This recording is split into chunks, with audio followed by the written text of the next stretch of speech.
Hello, everyone. Welcome back to my channel. My name is Jalen, and more specifically, welcome to episode 2 of Reading the Room, my new podcast on my channel. And I have a lovely guest for my second episode, Hunter, on Instagram at Shelf by Shelf. We've been Bookstagram besties for a while now. We talk all the time, and I'm so excited to actually talk to him live for the first time. It's been all text and voice notes so far. So welcome, Hunter. How long have you been on Bookstagram for now? So technically I've been like doing Bookstagram stuff since 2018, but before that um I was still sharing book stuff all the time. I think in 2018 I thought I didn't know that Bookstagram was a thing. And so I was like, I'm gonna do this revolutionary thing where I just share reviews of every book I read throughout the year. And then I've discovered slowly that other people were doing the same thing and better. Nice. And so more about you. You're also a writer in addition to being an active book reviewer. So how long have you been writing for as well? Well, so I wrote my first book when I was 9 and it was awful. It was like a Danielle Steele ripoff.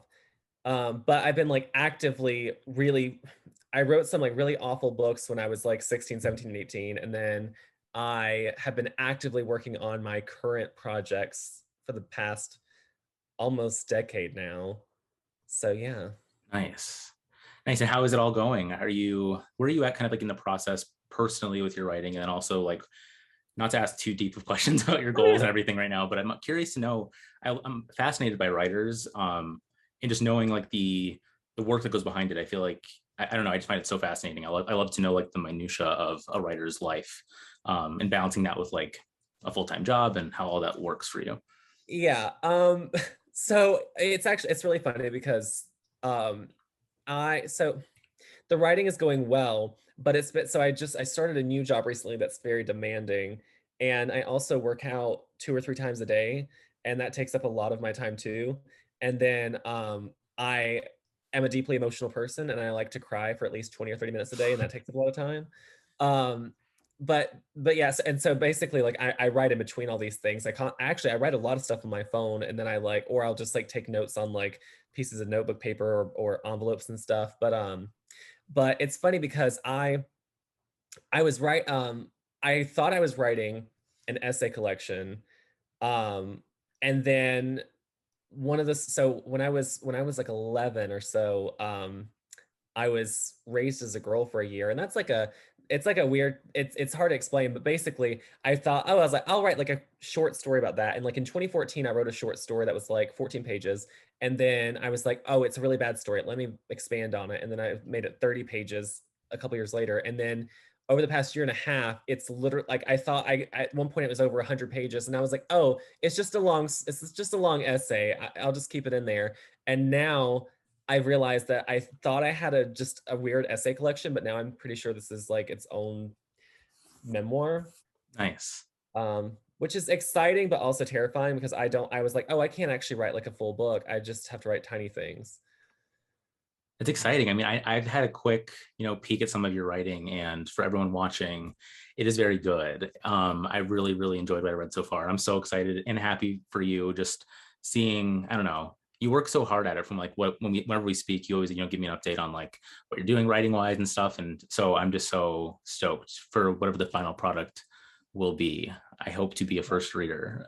Let's hope it's actually good. Like I feel like We're manifesting it on this pod right there we now. go. Yeah. I'm sure it'll be amazing. You've been working hard on it, I can tell.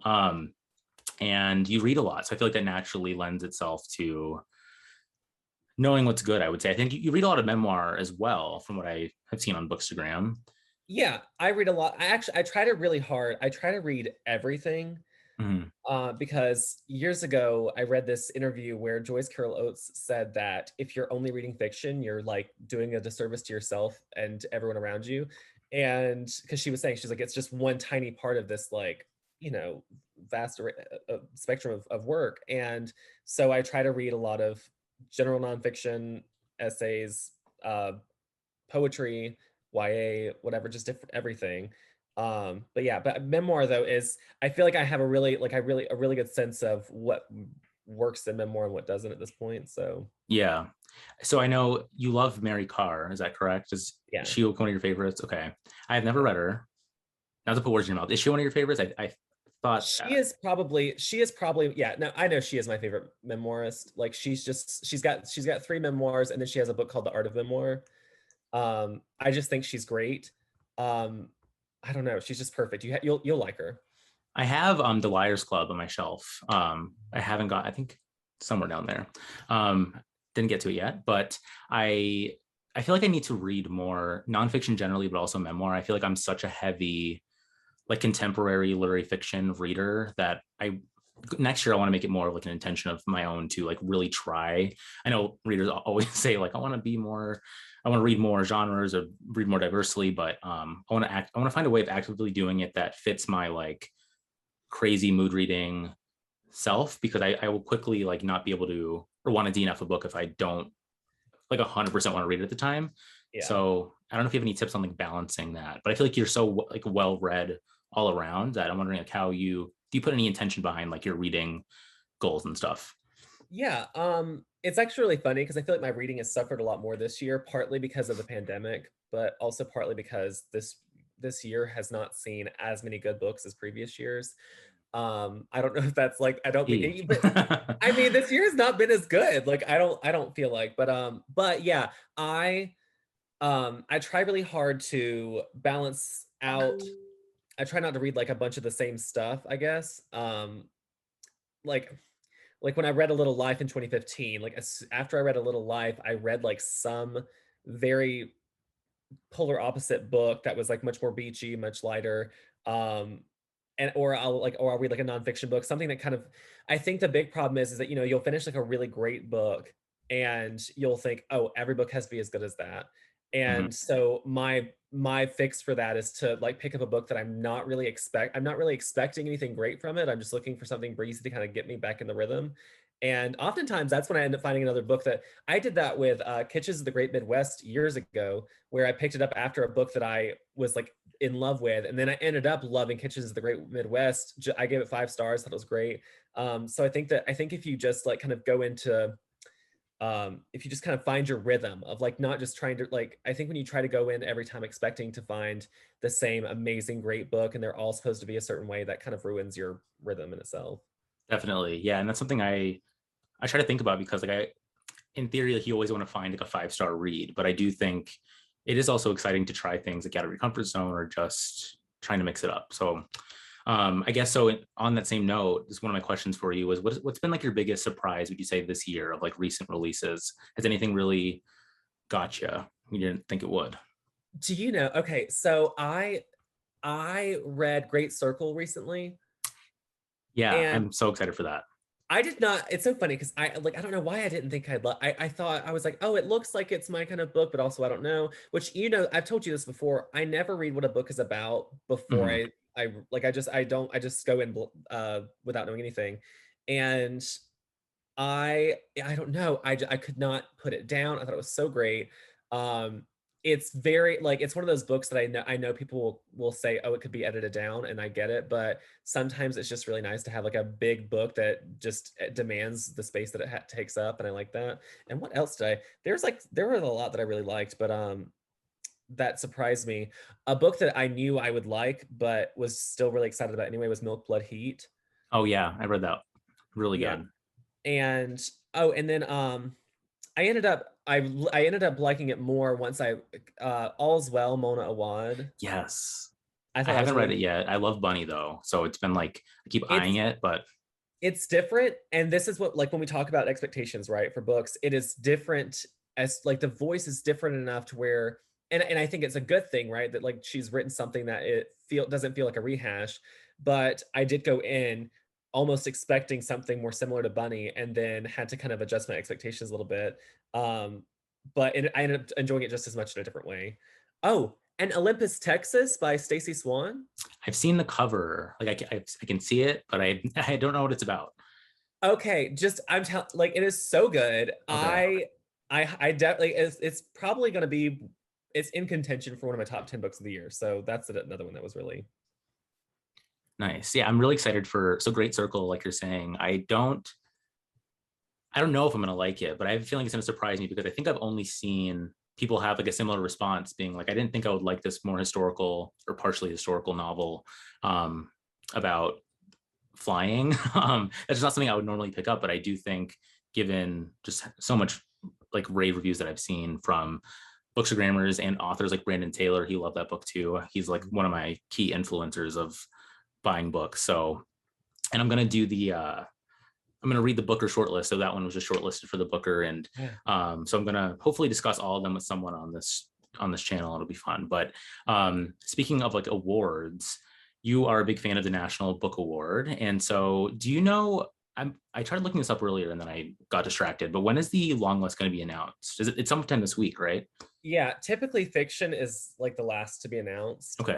It's kind of like how they do like the best picture for last most of the time at the Yeah. Oscars. They know what you want, so they're like waiting for last. Or like best actress. Best actress is like right at the very end too. And I'm always like, we want to see if Amy Adams is gonna win. Just give it to us already. Right. Right. Yeah. Okay. That's Yeah, I exciting. will. Yeah, I do think that it's gonna be. I think we'll see more structurally innovative books possibly on the list this year because Charles Yu is who did Interior Chinatown. Mhm. He's one of the judges Oh, cool. I on the didn't know that. panel. Yeah, so I think that I think that because he likes structurally innovative things. Um Also, that reminds me, so a book that I would not be surprised, I would typically be surprised if it was on the National Book just because it's a little bit different, but would not be surprised this year is No One Is Talking About This, Patricia Lockwood, Yeah. which her memoir is amazing and much more accessible for readers. But I'm gonna tell you something. I saw people listen, I'm not trying to be defensive, but like sometimes when people review books, they I think sometimes people think that an opinion is the same thing as literary criticism, Yeah. and it's not.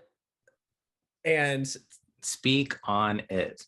listen, I'm like, well, listen, people can, if anyone has ever, you can ask anyone who has like kind of like I've gotten in a lot of fights on Bookstagram over a few books that I have a deep passion for.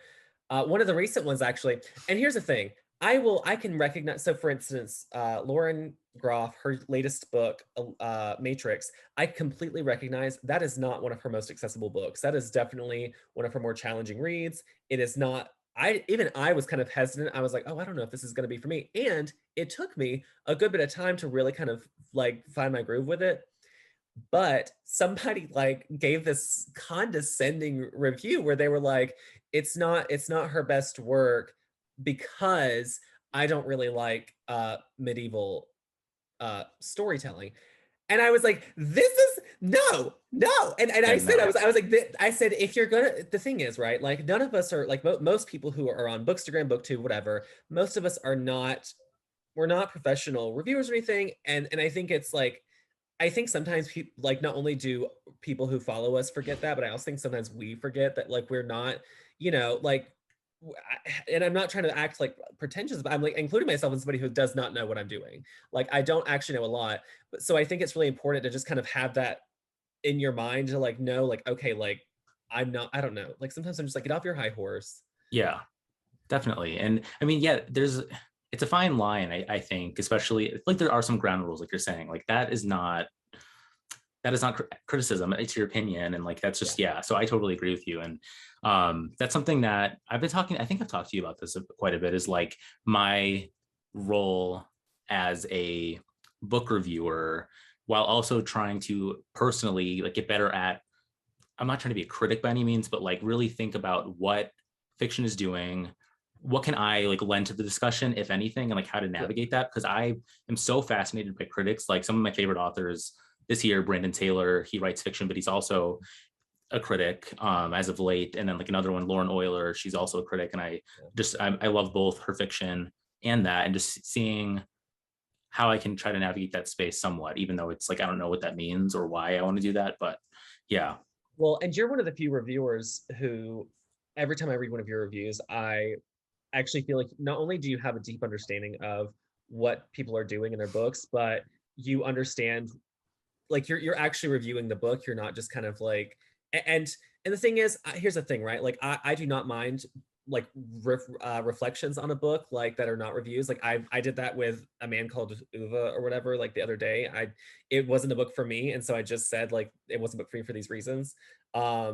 And it was not a review. And but so I think it's okay to not to say you're just not reviewing a book, but you're just giving your thoughts. But you are actually reviewing books and you're being really thoughtful, and you actually also you've been reading, right, about literary criticism. I have, yeah. And I've been So trying to just read more like pieces of criticism online that have been coming out. Like if I have a favorite book, I try to read just more reviews from, well-established places and see and find new critics that way as well. But thank you for the kind words on that. I think I spend like a lot of my time like driving and stuff. I listen to a ton of author interviews to also like before I talk about it on my channel, I think it's important to know where an author's coming from, because sometimes with books like I don't have the best feelings about after I finish it. I'm like, but what are they trying to do that maybe I'm not getting? Or like, and something else I've been thinking about is the role in contemporary fiction of like the author selling the product and putting an opinion about their book in interviews and how that changes our perception of it. So I do, at the same time, I like to think about novels as just the novel, but I do think personally I enjoy like learning about the experience of creating it. And I think that's an interesting way that like the internet and the present way of selling books is kind of playing with that idea and criticism. I have no real thoughts on it other than that, but well, and I do want to say, I think I don't. It's so funny, right? Because I think there was a long period of time where we were not. I know there's been a history of author as celebrity, but right now we are at a point where there's such access to a point where like it's almost like, I mean, we as readers should be more respectful of authors' space and stuff than sometimes we are, but there's so much access now, and so I think that while I don't think that we should be, I think that we should review the work on its own merits. I think we should also be allowed to take in the greater context of the author, because that's what we're living in right now. Like that. So mhm. I think that you have to take in social context and what's going on in the world. And so I don't know. I think that both points are. Definitely. I mean, that's been a huge discussion. I won't go too much into Sally Rooney. My whole last episode was all about this topic, but I think she's raising a lot of these, or that book is raising a lot of these questions in the discourse around it. So I'm curious to see, I'm not sure if you have any thoughts on this, but like I guess this kind of ties into my next question of like Bookstagram and just like book influencing.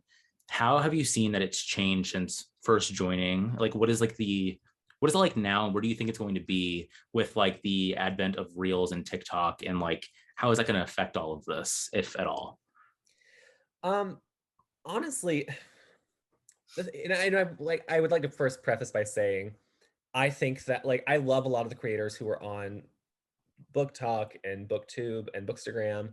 And I think that a lot of people are sharing really valuable opinions and perspectives on books that help me learn and grow as a reader.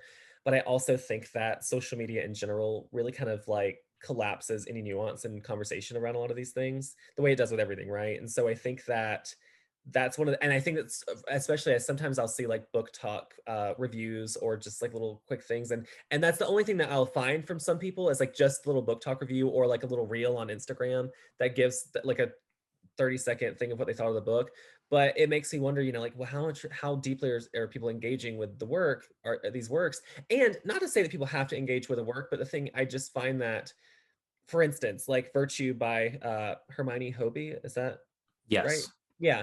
Like, we were talking, I just finished that today, and it's the kind of book where I read some people's reviews, and as you saw, like my opinion of that was changing really rapidly from like the first 5 minutes until like an hour later as I was processing it. And I think that, listen, when I love a book, I do immediately just get on here and I'm like, oh my gosh, I love the book. Like, let's, just go buy it. But if it takes me a minute to kind of process it, then I allow myself the time to process it to make sure that it's not just like an error on my part. And I don't know, it's just I feel like if you're going to read certain books, I feel like why not go ahead and do the work of engaging deeply with it? And sometimes I feel like people are just kind of seeing books as numbers, and I think sometimes social media has something to do with that.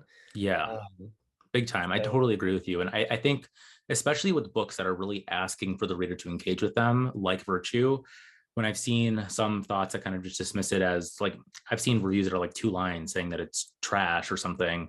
It's like, but where is the nuance? You know what I mean? Like I need, Yeah. like, not saying you have to write like 3 long paragraphs for me about it, but like I just feel like you're saying, I think the speed of which people are trying to consume books, given like the social media pressure of having more content, I feel it every day. Like I always am thinking like, how many books am I going to have in my wrap up video this month? But it's like, and that puts a pressure on me, but I try to be aware of it and try to not let it affect me. But that is interesting. And with reading reviews, like for example, I borrowed a copy of the Rooney like 3 months ago or something from a friend that got a galley. And when I finished it, I almost cried. I was like, this is the best book of the year so far. Like, I know she's such a hyped author and it's going to be such a hyped book. But then as other reviews started rolling in, I saw some people had a way different response. And then I started questioning like my position on the book. And so I wonder, I don't know what my question is. Maybe it's just like, how do reviews and like other people's like takeaways from books affect your kind of thinking of it, if at all? Or do you try to keep, well, you say that you read reviews as well, like I do, but like I try to not let the perception of like loving a book try to convince me that I don't love the book, if that makes sense. It's so funny. I think so. Okay, just to like clarify. So your question is about different, so like you love a book, right? And then but you Yeah. see people who are kind of mixed or negative reactions, Yeah. and how that, and it doesn't influence Like, does my it make you like the book less, or do you just try to engage with like why they're thinking that? Because that's what I try to do, but it's hard. So when a person, okay, so actually, Jesse at Black Girl Reading on Bookstagram, there have been plenty of books where actually, so she read Sally Rooney's latest, and it did not work for her. But we had a really great conversation about it. And she could see what was happening, and she's one of those people who sometimes a book does not work for her, but she acknowledges what's working about the book. And she's such a great reviewer, as far as like real like she did a review of native speaker that was both an acknowledgement of like of how technically great it was, but how also it was so problematic. And she was able to address both things in ways that I think most people on Bookstagram struggle with, and most just general like reader reviewers do. Um, but I think that when someone can, and she's one of those people who can really have these nuanced conversations, and even if she has a really passionate take on something, I don't feel like to me, it never comes across as like as an attack or anything like that. I think it's like, I don't know, sometimes we can be really sensitive about books. However, when some, so I, so no, so to answer your question, for the most part, no, I've never liked a book less because of a bad review for the most part. However, I have lost respect for someone if they've done a takedown just for the sake of doing a takedown. Yeah, big Um, time. And I've yeah, seen with Rooney particularly that happens both in the critical sphere. Like I was reading this review this morning. Um, I would just say I don't remember the author's name, but it yeah, it's weird. Like these very, I don't know. I don't like when it seems like a piece is just for like a hot take or just to have the most controversial opinion. I hate that in reviews. yeah, But then I also try to balance it. Like, well, if a person really feels like, I try to figure out whether it's like they're trying to have a hot take or whether they really feel that way. Because I feel like I've read a lot of critical reviews that, like I'm saying, make me question certain things about the narrative, such as like whether the email sections, like, were they as good as I thought they were, or were they not, or like mhm, what have you. But that's why I love, one, reading criticism, but also just reading other reviewers' opinions. So I think Bookstagram and BookTube is such a cool space to be able to really have these conversations with people about books and really make it more like, I feel like my reading has changed so much just being like talking to you, for example, about books afterwards, just having people that are open to engaging on these platforms is just the craziest thing to me. Like I could not believe that Bookstagram existed when I first like started doing it. Like I really thought there weren't that many people doing it when I just had my personal page. Like I would look up like books, like hashtag books, and just like see what was there. But then actually getting into it, how many people are so engaged with this? It's fascinating. So I don't know where I was going with that, but overall, I guess my point is, I think social media book influencing is a really good space, but at the same time, I do think that there is, I mean, Bookstagram has its fair share of drama, I will say. I mean, and listen, and that's everywhere. Yeah. I grew up in a beauty shop, so like it's literally just it's second nature to me. But no matter where I've worked, that there's always been that kind of stuff. Just it's just this weird like tension that between too many people having different opinions. Yeah. And I think that when you have, and I won't say that everyone on Bookstagram is like really smart. I mean, I'm there and I'm like an idiot, but I think that there are a lot of really smart people on Bookstagram. And so I think that when you have a lot of really intelligent people, or just people who are just very insightful, it creates like a lot of really challenging, your people are challenging each other in ways that you're not used to or you don't expect.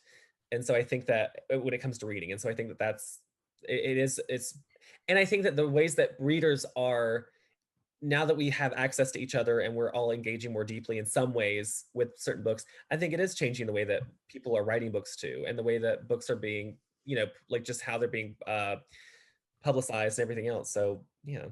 Yeah. That's a good point. I often fear like with like music streaming, how songs are becoming like way shorter. I'm hoping that similar thing, maybe they already are happening in publishing, but I mean, there are bigger books being published like Great Circle, the new Jonathan Franzen. I just hope it doesn't succumb to like the speediness of social media, and or if we're just going to get book reviews from people that haven't really read the books just because they want to put more content out. Like I think one point I was trying to get at that I didn't get at earlier was I think it's great finding certain people on these platforms that you can like go, like you can trust them to, or you kind of understand their taste and you can kind of facilitate like, well, I like that book if Hunter liked it or not, or like what is that? But yeah, I don't know what my question was there. I will say, I actually people don't like me because, or they don't like my reviews sometimes because people say I'm too nice in every review. Um, but I would say no. I feel like you can tell when I don't like a book, even Oh, if I'm 100%. I Yeah. because sometimes I will have like people who have followed me for a while or who talk to me a lot, they'll send me a post and be like, "Oh, you didn't like this one?" Hmm. And then other people will be like, "Oh my gosh, this sounds so great from your review." And I think some of it's just that people aren't really reading what I'm saying. I'm never mean in a review, but I do think that you can tell whenever a book wasn't, and I recognize sometimes, right? It's like there is a really popular book that's out this month that I did not, it was not for me as a reader, but it is a technically very good book. And I know a lot of people who loved it or who will love it. And so I'm not going to discourage anyone from reading it. That's nothing, by the way. I listen, if you want to give a critical review, that is fine. But I cannot stand when people, especially for smaller authors, when people will be like, "Oh my gosh, I hated this book. Y'all can skip it," because I don't think people will understand the power of like I know that if I said that one time in the past about a book where I was like, "Oh, this was not a good book." I was like, "You don't have to read that if you don't want to," and a lot of people did like not read it. And the thing is that like just because a book does not work for me does not mean it's not going to work for other people. And I think that when you do that, especially with small, I saw a post the other day that like three of the authors were like, I mean, they I know they aren't selling a lot of their books yet, and they're new authors, and I'm like, I don't know. I'm very I that is a pet peeve of mine. I know all I keep doing is like ranting about pet peeves, No, but I love it. That's what we're here for, to talk about the juicy topics. No, I totally get that too. And that's something with my leaning or attempt at leaning into criticism, whatever that means, or like trying to think more critically about books. I never want to be dismissive, like you're saying, of a book. I totally agree with you. And because I just know how much effort authors put into books. And unless a book is being like actively harmful or something, that's like a different thing for me. Um, but yeah, I totally agree. And even for books like recently that I haven't liked, on my last wrap up, I talked about the Final Girl Support Group. I'll just name it, by Grady Hendrix. I love Grady Hendrix, and so I was severely disappointed by that book. But I do think people should still read it if it sounds good to them. If they want something that's kind of more like, it was way too fast paced for me as a reader, and so if people are looking for that, like I actually recommended it to a friend that was going to the beach, and he likes slasher stuff, and I'm like, totally try it. I mean, you could like it more than I do. I've just been reading a lot more like literary contemporary fiction, so it just wasn't really sitting right with me. But And I also, yeah, and I think there is a big difference between, a book like American Dirt and a book like for instance, Yeah. I did not care for The Seven Husbands of Evelyn Hugo, but that book is really popular and everyone seems to, I will also say it did not help that when before I picked it up, everyone said this book is the next Anna Karenina. And when you say that a book, listen, and the thing is, like, looking back, it was not I recognize now it was a it was a good book. It was fine. It was I thought that I'm not gonna lie, I thought that the writing was a little bit pedestrian, but I don't think that's necessarily a bad thing. It just wasn't.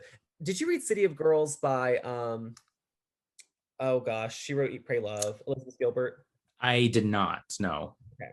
So City of Girls was like a more literary version, I thought, of The Seven Husbands of Evelyn Hugo. And it's what I expected The Seven Husbands of Evelyn Hugo to be. And so that's another thing too. I think that books are like just readers in general have got to stop. Like people used to tell me, like they would recommend books and they'd be like, oh my gosh, this is just like Karen Russell. This is just like Lauren Groff.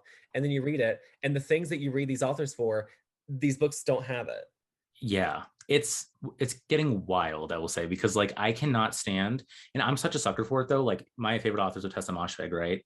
And any book now that has like a hint of like darkness or a character that's somewhat unlikable or whatever, it's Moshfeghian. And then I'm always like Moshfeghian, like let me read it. And then it isn't sometimes, or sometimes I get the comparison, but I think, and I in my reviews I do this too. Like if you're a fan of this or this, like read it. But sometimes I feel like that is a recipe for disaster sometimes in terms of recommendations because you just it's hard to compare, I feel. Yeah. I try to be very specific whenever I make a reference. Like, for instance, I like at one point I made a post that was talking about books that reminded me of Fleabag, the Mm, show.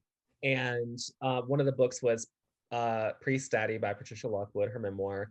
And it's because she has this very like kind of sardonic, just very like it's a very specific voice. It's all about Catholicism and and a lot of different things that are explored in Fleabag season 2, with that very punchy, funny voice.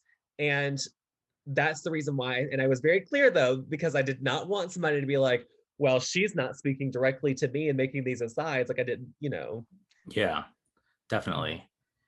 It's an interesting thing to think about, and I find like on so a lot of like TikTok content lately has been a lot of that. Like if you like this book, read this book and stuff. And I'm always so nervous about it, but I do think it's also fun to like it's fun and dangerous, I find, in terms of recommending. But Well, and I am curious because I mentioned this to you earlier. So like I said, I read Virtue. I finished it earlier today, and I told you it reminded me in small ways of my year of rest and relaxation. yeah. And I'm wondering if you agree with that, um, and if not, why? So remind me. So you made that comparison because of the ending, correct? I made the comparison because it felt like honestly what it felt, because you know how they both of those books feel like people who are spending a large period of time almost in isolation. Yes. Even though like Virtue, like the main character is like around other people, like it is an isolated space. And I feel like both of those have that. They're both about specific moments in history, even though you don't really realize that with My Year of Rest and Relaxation till the end. Hmm.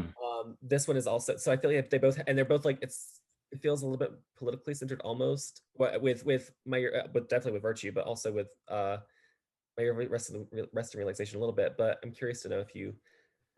I do agree with you. And I did not make that connection at all before you said it, but that's, I do. So I'm being contradictory because I love recommendations like that where you wouldn't think that that book is kind of like it, but then you can make a good recommendation saying like, if you liked those specific aspects of it, then you might like this book. So yeah, because I'm changing my opinion on that, but I do agree with you. And that's really, um, that is a cool comparison. And I do think in terms of also like the unlikable narrator of the story in a sense, I mean, I felt for both characters. I love an unlikable character. It's like my favorite thing, but Okay, so wait, so did you ever read Gone Girl? yes, I did like way back in the day. Yeah. Okay, so I feel like at this point, if you don't know what happens, sorry, but I'm about to like do a little spoil. But when I read that book, and you find out that Amy is alive and that she's like orchestrated everything. I did not realize that people did not like her. I so you know she kills the guy, that the rich guy or whatever, towards the end, and I was like, this poor woman had to kill this man. I feel so bad for her.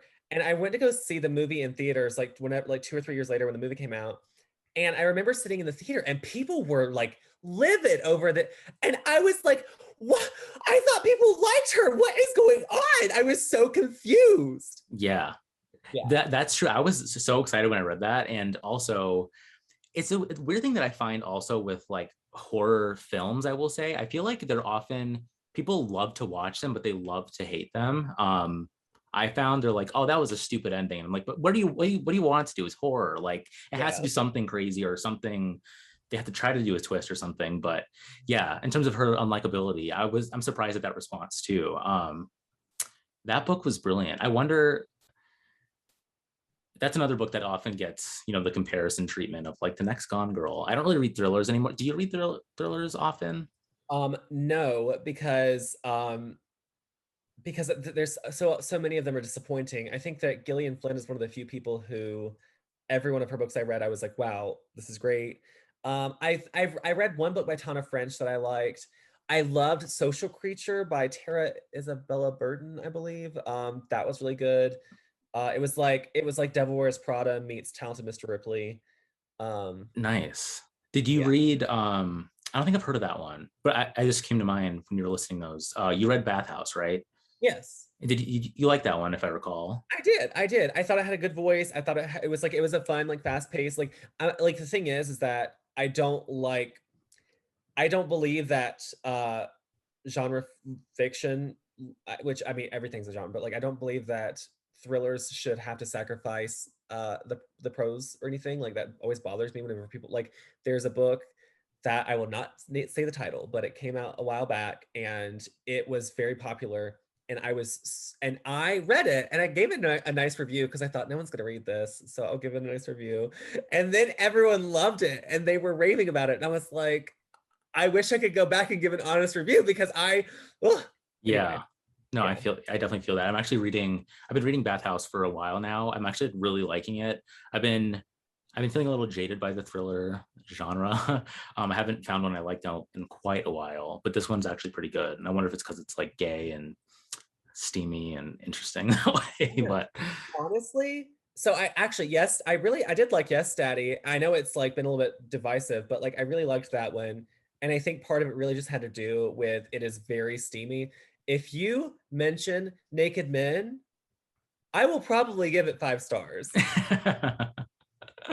hey, I mean, it always helps to have naked men in your book. I Yeah. agree with you. All right, so I know I've been taking a lot of your time. I will wrap it up with two questions. What are you currently working on or reading? And what are some things that are coming up this year or even into next year that you're really excited about reading, if you have any off the top of your head? What am I currently reading? Yeah, that's first. I should ask that first. Um, hold on. I'm grabbing it from my nightstand. I'm about to start Hades Argent. I want to read that so bad. So Um, bad. I'm so excited. I got it for my birthday. I like the cover. I don't know what it's about, but I'm sure it's good. And then I'm excited for Clean Air by Sarah Blake. She wrote Nema, which I raved about in 2019. I believe 2019, yeah. Did you read Nema? No, it's on my list though. It has a green text, right, on the cover, You'll if I like remember it. correctly. Okay. And it's Riverhead. So we love Riverhead. Yeah. And so I'm excited. Her new book Clean Air is with Algonquin. But I am very excited. I've read like I've actually like I've she's been very nice to let me read other things that she's been working on, and I just enjoy her as a writer. I Hanya Yanagihara, obviously, Oh yeah. very excited for that. Um I know there's other stuff that I'm excited about that I can't remember off the top of my head now, but I do honestly, I think 2022 is probably going to be like I'll say this. I feel very blessed that I'll have both Lauren Groff and Hanya Yanagihara like kind of close in proximity because A Little Life and Fates and Furies came out in 2015 at the same time. And so maybe I'm not to push an agenda, but if all dreams could come true, then Lauren Groff would win the National Book Award this year, and Hanya Yanagihara would win it next year.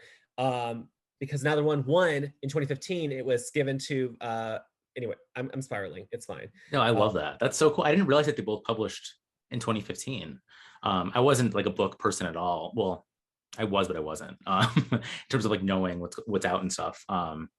I do feel like I wish I was more involved sooner in my life, because I feel like I missed out on so much discourse of like books that I really want to read. And then I always have a natural inclination to not prioritize backlist. And then people like don't want to talk about A Little Life anymore because it's been talked about to death. I know, but I will say this, by the way, I will always talk about A Little Life. I will make enemies. That and Fates of Furies, actually. So yeah. So yeah. Lauren and Hanya, like I will fight to the death. Gotcha. Yeah, I know. I tried to read A Little Life. I told you about this, and I DNF'd it because I saw a certain review. We've talked about this. It spoiled it for me, and maybe one day I'll still read it. I haven't sold it or anything. I would like to read it before her new book. Maybe I'll read People in the Trees instead, because I don't know like about that book really. Okay. It is. I think that she is such a phenomenal writer. I will say this. I completely recognize and acknowledge, and I have continued to recognize and acknowledge the flaws in A Little Life and the criticisms. But her strength as a writer is undeniable. And that book is so, whether or not you agree with the representation of trauma, and even though I don't even really think it's a book about trauma the way that people say it is. And I also don't think it's a book about, I hate that people like call it like the great gay novel, because I don't even think it's about queerness specifically.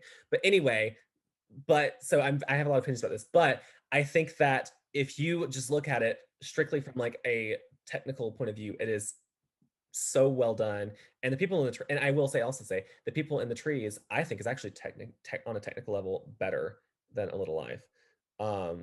You can just tell she spent more time with it. But anyway, you should read that one. Yes. Okay, will do. Yeah, I hear that it's also similarly dark in tone from what I recall. I knew the premise of the book. Now I don't. Maybe I should just go into it blind. But yeah, I will do that. I want to read her new one. Her new one sounds really cool as well. Yeah. The People in the Trees is dark, but it's not sad like A Little Life is. Okay. You know, the thing about that last point is when the first 150 pages that I did read of it, I really liked it. But it's another instance of like the social media, like basically what I was reading the book and I was constantly waiting for like the sadness to happen because so many people talk about this. Like I wish I just went into that book blind back in 2015 before the discourse. And so that's one like specific instance of one bad thing about social media, I think, or just like being so susceptible to seeing spoilers of a book or what have you. Did I tell you very quickly? Did I tell you how A Little Life was pitched to me? No. So my friend Annie, who owns the bookshelf in Thomasville, she knows what I look for in a book. She knows that I don't like to know things going in. She knows I like to be surprised. She knows I love sad books. She knows I love everything traumatic. Not like a twisted, but like. No, I feel you. I'm the same way. But she basically said, it's like Sex in the City, but with men. Oh my gosh. I was like, okay. And the thing is, she's not entirely wrong. Yeah, I was just thinking that. Yeah. And so like I was like, okay, great. And then I read the first 28 pages, and actually my friend Madison got it for me like for my birthday that year. And then I started it. I read like 28 pages and I was like, I don't know. And then I put it down, and like 2 weeks later I came back to it. And then I was like obsessed and loved it. I read it in like 6 days, and I was like sobbing every night until like 1 or 2 a.m. like just making it through the pages. And then and then I told Tyler which is so funny because I told Tyler the same thing that I was told, and my husband, and for the people who don't know, but I told him the same thing, which was a mistake because he was like, first of all, I don't know how he believed it because all he heard at night was me being like, it's fine. But anyway, but yeah, so then he was crying for days, but yeah, I don't recommend doing that for everyone, but if you're the kind of person who, I don't know, I think that some people are okay with being surprised by darkness, and I'm one of those people. So if you ever read something sad, don't tell me it's sad. Just be like, you'll like this. It's funny, and then I'll cry. Noted. I feel like I I feel like I have a recent recommendation for you that fits that. I'll have to, like, I'm blanking on it. So thank you so much, Hunter, for coming on and being my second guest. You've been so supportive of everything that I've done, like bookish. And it just, like, I remember the first time you like shared my account. I think we talked like briefly a little bit, but then one day, like, I woke up to like a couple hundred followers because you shared my, if you don't know, Hunter is like, he is the moment on Bookstagram. He has, what's your account, like 25K now, Yep. almost? Right around there, over 20, I know that. So it's just been so awesome to, like, I don't know, talk to you again. It's like the celebrity thing. You're a celebrity of Bookstagram. So like No, oh my me, God, like, why no. is he talking to me? I had like 1,500 followers, but not to get into the follower game. But I just really appreciate you always, you know, talking to me about book things and personal things. It's just been, you're a great friend. So I really appreciate it. And I thank you for coming on the pod. And I hope to have you again in a future episode. Please, I will be on here forever. Okay, awesome. So go follow Hunter if you don't already. I'm sure most of you do. His handle is at Shelf by Shelf, and we'll be reading your book whenever it comes out. We're manifesting. Hopefully Perfect. it's soon. Yeah, thank you so much for having me. And I will just say, by the way, your content is better than mine and most everyone else's on Bookstagram. So You're it's too kind. always perf. Thank you. Thank you so much. All right. Thank you everyone for watching, and I'll catch you next week in the next one. Bye.